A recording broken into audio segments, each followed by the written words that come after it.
What's up? What's up, everybody? Looks like we're live.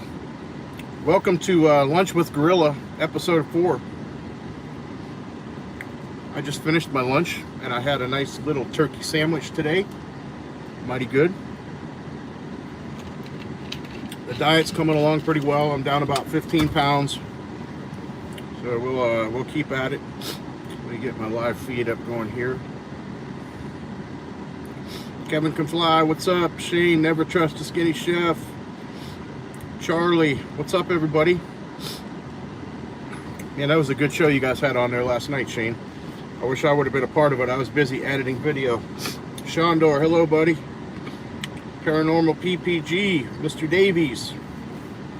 Kurt and Velvet Daughtry, what's happening? Yankee, I'm interrupting your nap time. Where are you at? Down in the Keys, Key West or something? Josh Perry. I want to show you guys where I'm at today. I decided to stay away from that park in the creepers. Let me pick my phone up here.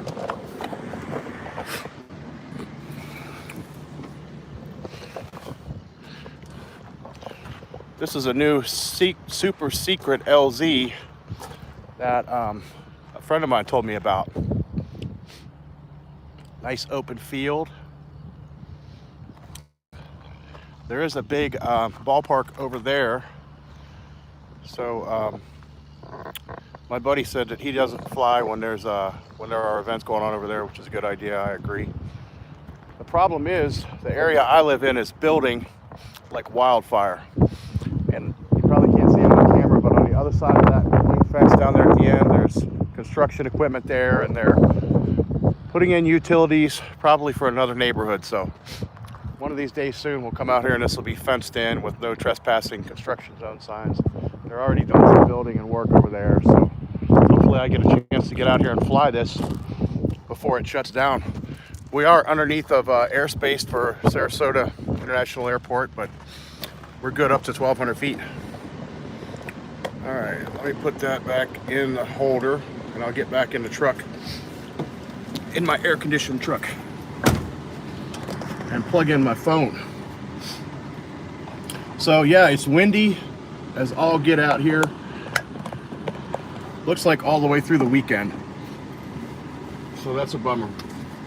We were gonna go down and fly the beach at Placida, but I don't know if that's gonna happen. It's gusting 25 to 30 this weekend.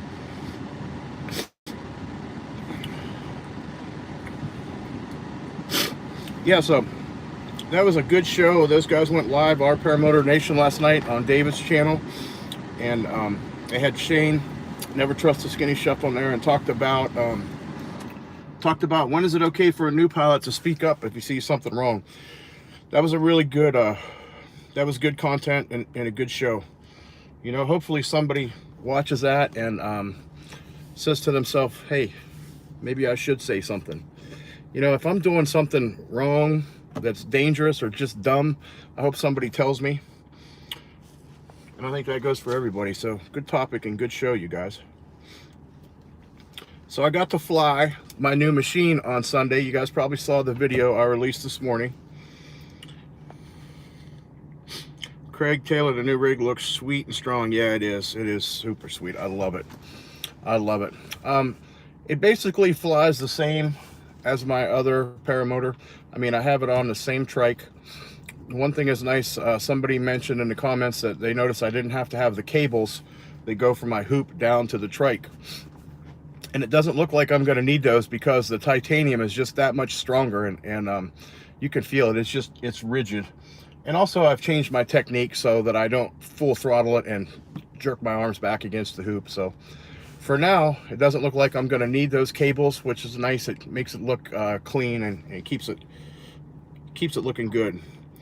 So it was cold for us anyway that morning. It was like 35 degrees at the airport. So started up and the motor was really cold. I haven't learned the trick to getting the prime perfect yet, which I'll get there. On my Moster 185, I knew exactly how to prime it, and it would just start on the first or second pull every time. I have dual start on this one, so electric start is nice on those cold mornings, but you just bump the starter for a second or two, and if it doesn't fire off, you let off, you know, because starters aren't made for continuous, you know, 30 or 40-second cranks. That's how you burn them up. So anyway, I got it up and running, got it warmed up, and made my first flight. My first takeoff, I was about 60% throttle on takeoff, and that felt very similar to my other paramotor, to my Moster, which I was surprised. I did that flight and just stayed close to the airport. I slowly advanced on throttle once I was in the air and had some altitude, and came up to full throttle. And I was really surprised at the climb rate that I had. It just felt like I was going up on an elevator. So I did about a 20-minute flight on that one, flew around a little bit, just trying to vary the throttle settings, you know, doing 30 seconds at one RPM or another, and then coming up and down on the throttle. So I'll get back to the questions in a minute, guys, but yeah, I did like a 20-minute flight and landed. I was watching my temperatures, and they were getting a little bit higher than I like to see. The Simonini in the manual says like 375 should be your maximum temperature on an extended full throttle climb out. I saw that it was creeping up about 350 or so, and it was still climbing. So I landed, and I richened up the high jet, the high needle a little bit. So on the second flight, it stabilized at about 360 degrees, I think, on an extended climb. It cruises at it evened out at about 300 degrees when I was just cruising. Interesting thing, I found that it takes about 5,200 RPMs to maintain level flight for me on this motor, where my 185, it was like 6,200 or 6,000. So it seems like it's going to be a little bit more efficient. I think it's going to use more fuel just because it's a bigger motor, but I'm running the motor at much less throttle all the time. So, and then my second flight, I did some full throttle climb outs, and I found that my maximum rate of climb was like 719 feet per minute, and my average rate of climb was like 500 or so, 500 or 550 feet a minute. So that's pretty good. That's a big improvement. I like it. The thing that I noticed that I really like is the Simonini is really smooth all the way through the entire throttle range, from idle to mid throttle and to full throttle. There's not really any power band there. It's a smooth response all the way through, up and down. I really like that. Wolfie asked if the new motor is too heavy to foot launch. No, absolutely not. I think I can foot launch it without a problem. It is, of course, it's heavier than a Nitro 200, but it's got a lot more power than that. And like I've often said, I won't be foot launching on days like that morning. I'll be on my trike, because it was basically no wind until later on the wind picked up. But what I didn't do, and I need to do, is I need to hang test it for foot launch, and I'll probably do that while I'm over at Palm Bay. So I'll put it on the rack and fly it, check it out. Kevin, I'm still using the Motul 800, and the first break-in cycle was 2.5%, and now I'm down to regular mix, which is 2%. Craig looking at 33 mile an hour, gust of 49 and 42 degrees. Going for it. Do it. Make sure you run the video camera. How much of climbing is motor thrust, and how much of it is angle of attack? Well, I think one coincides with the other. So the more thrust you apply, the higher your angle of attack.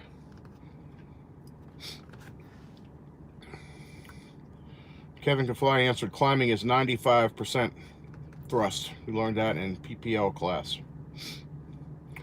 577 Jersey Customs, what's up, brother? He said, happy lunch. Thanks, man. Bump, bump. I appreciate it. Hey, I've been enjoying your videos of hiking out and finding those old coal tunnels and train tunnels and stuff. Man, those are some cool adventures. I wish there was stuff like that around here, but I just don't think there is. Not tunnels anyway, but you know, like if you guys haven't seen, check out 577 Jersey Customs. When he's not flying paramotor, he goes out and goes on these adventure hikes, and he found he took us along on an adventure. He found the oldest coal tunnel in the United States, and went out and checked that out. And He doesn't go very, very deep inside of them, but he'll go in the entrance and show you around. It's really, really cool stuff. Paranormal says, that's a great climb rate. Yep, yep. Nick, what's up, buddy? Nice first flight. Thank you, bro. Yeah, what else? I don't know. The motor ran great. It ran fantastic. I'm excited for it. I love the new frame. The titanium is just absolutely beautiful. It's a work of art. Oh, am I still on this thing? No, this is off. Okay. It's a work of art, man. Somebody that can weld titanium like that is an artist. So I'm pretty excited about that. Man, what did you guys think about that weirdo in the park on my last lunch break? Holy crap. I couldn't believe that, man.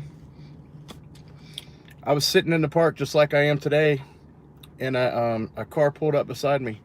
Charlie Walsh said, is titanium good for a beginner? Yes, it's very good for a beginner, because titanium, unlike aluminum, is a little bit softer. It's a little bit more flexible. It can bend back to its shape, where aluminum can bend, but it's subject to cracking some of the time. So titanium is very good because it's super strong and it's repairable. You can tighten it up.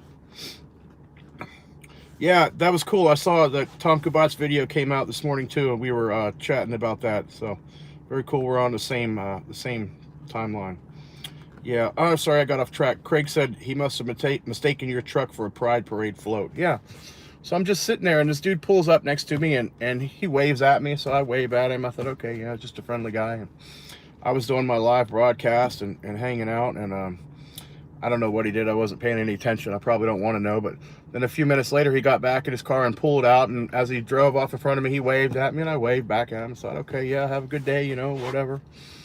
He pulled halfway around the little dirt circle, and he stopped on the other side and got out of his car. And I was on my live broadcast, wasn't paying that much attention, you know. And then he kind of walked over, and he was outside of my window over there on this side of the truck. And he was waving at me, and I'm like, what, dude, what do you want? Then I realized what was going on. And he was like gesturing, pointing at the woods, you know. And then so as soon as I put him on camera, he kind of got the hell out of there. I told him, get the hell out of here. So, you know, I don't care about what your sexual preference is. It's 2020, you know, do whatever you want. But man, really, you're trying to pick up guys in their work truck? And sorry, somebody called me. How rude. Call in the middle of a live broadcast. So I don't know. He probably would have seen more on our Paramotor Nation. Yeah, Paramotor Crazy. I'm in the park trolling again.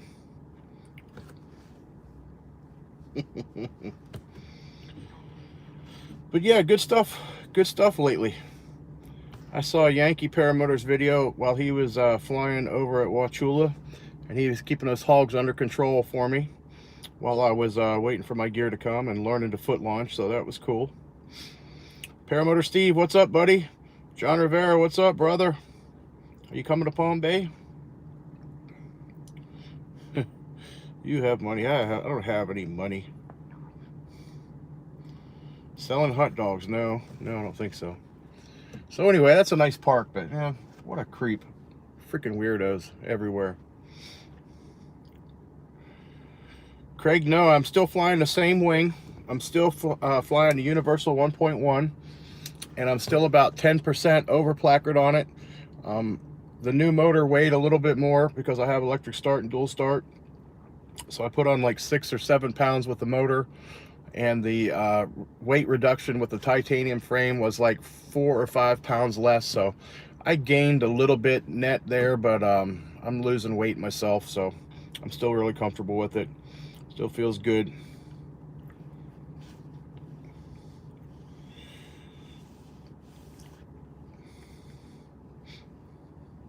Yeah, it's like a week and a half to Palm Bay. Holy crap, you guys.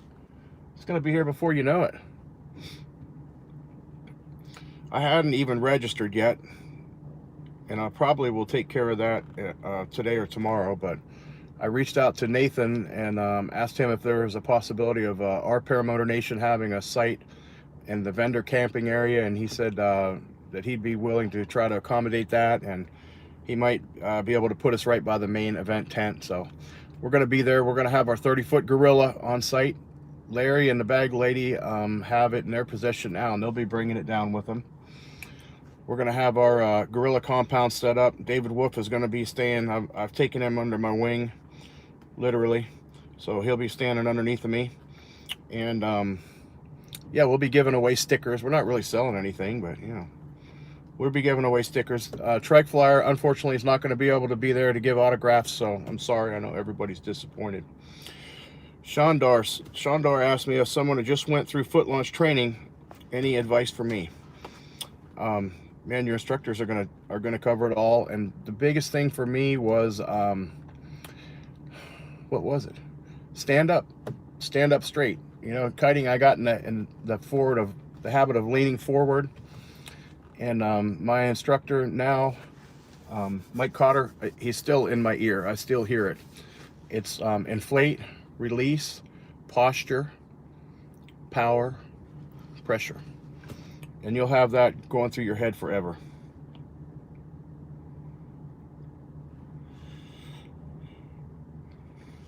Paramotor Crazy says Shane Danherter just called him. Who is that? He's a nobody. This is Gorilla Lunch, man. What are you talking about?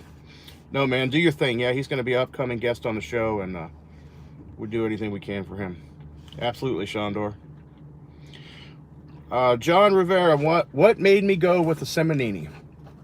Well, I kind of had my heart set on the Black Bull, but I heard from a couple sources that will remain unnamed that there have been some issues with them. And that's not to say that there won't be issues with my Simonini, but they've had some issues, and Simonini has a great name in motors, so I thought I'd try it. I'd like to be a little bit different, you know. Everybody's getting those Black Bulls, and as much as I like them, I think I'm in love with my Simonini. So they call it a 250, but it's actually a 235cc. I don't know why they call it a 250. I guess a lot of the manufacturers do that. It's just a name, but the size is actually 235. I'll probably put it on the thrust table over at Palm Bay on London Ivy's thrust table, and we'll see what kind of thrust is producing. I'm interested to see that. And the other thing I'm going to do over there is hang test it. One Up Adventures is going to be over there. Hopefully they'll have their motor simulator deal where I can hang test it for foot launch, because I've tested it for trike launch, but I need to test it for foot launch. And if the conditions are right, I will probably do some foot launching while I'm over there.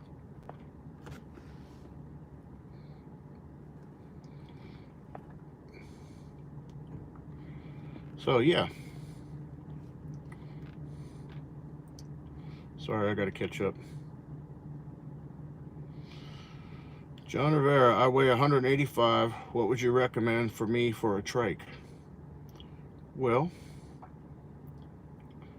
Yankee said we'll be fighting for hang time. Yeah, we'll get it worked out. I don't know, John. What are you gonna put your motor on a trike? I know we talked about this, but I can't remember what you said you had.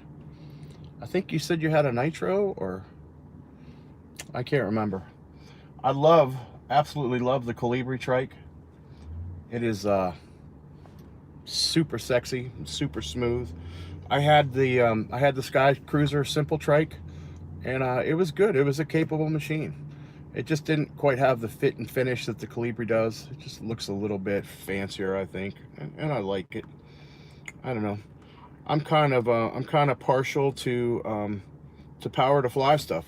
I really like it. I like the experience I've had with the equipment. I like the people, and I like the support that they've given me. I haven't really flown a lot of other stuff. I have flown a couple other things.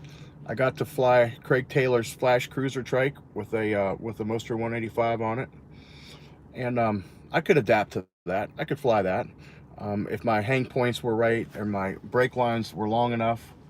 And the what the hell was that? Hold on, I see something. Something crossing the road. I could fly. I could adapt to it. Hold on a second, guys. I don't know what the hell that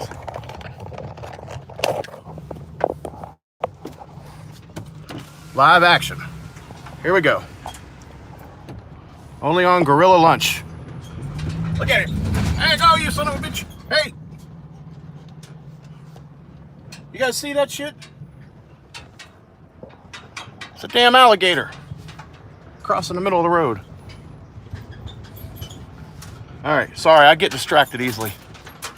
That's wild action, live action right there. I'd probably get in trouble if somebody sees that video. I wasn't trying to run him over though. I just wanted to see him. I wasn't going to harm him. I just wanted you guys to be able to see him. And I wanted to make sure he got out of the road so he didn't get hit by one of these old people around here. That's nothing like chasing a bird. I didn't try to hit it. So, all right, anyway, like I say, I'm easily distracted. Where was I? Let me get back to my spot over here. I thought it was a big snake. We have pythons around here that, you know, like they do in the Everglades. People have them as pets and then they release them. And they get huge. They get like 20 feet long.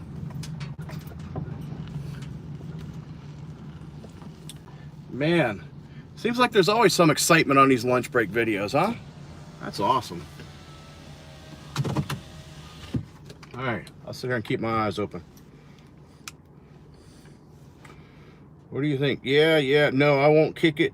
I'm not gonna kick it. No. Old people are the worst, I know. Jeez, I'm not far from it, really. Yeah, you can hunt alligators in Florida. You can become a licensed alligator trapper. And when these old people get them in their ponds or their condos, they call and you go out and trap them and move them, you know, take them and harvest them. And you could hunt alligators as a hunter. They have like a lottery and you sign up for it and they give away so many spots and you get like 10 tags. Then you can go with you can take your tags and go with someone that knows how to do it and get your alligators. And there's some money in it, I guess, for the hides and the meat. And I don't know, sounds like fun.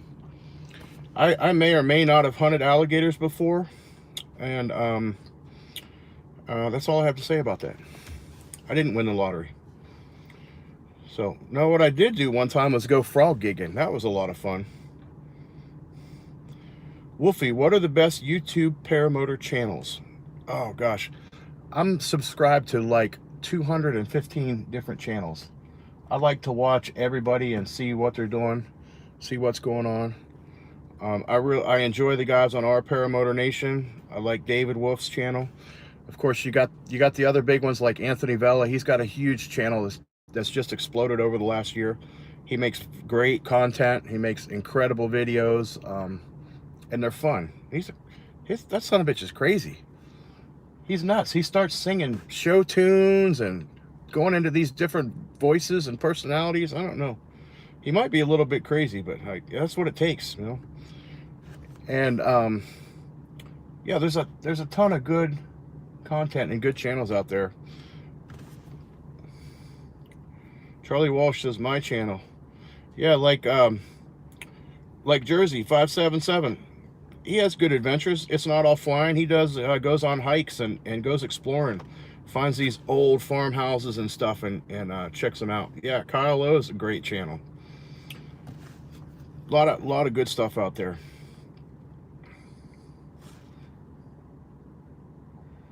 Man, where'd he go? I don't know. I'll have to look at the replay. Could you guys see him on the video? He saw me coming and hauled ass. No, Alligator Rick, I'm in a different park today. I'm staying away from there. But Alligator Rick, I did just see an alligator, so I thought of you. Yeah, Alligator Rick was down and flew with us on Sunday. It's always good to see him. He drives a long way. He drives from Jacksonville. It's like 3.5 hours to get down here just to fly with the gorilla, man. I appreciate it. I always like it when he comes and hangs out. Charlie Walsh, you're an AC guy too. Where you live at, man? I'm in Westney. Sorry, that interrupts my live broadcast. So yeah, anyway, guys, it must be important. What else? Tom Kubat did his break-in and maiden flight video at the same time. It came out this morning. We didn't plan that, but he's got a sweet looking machine there.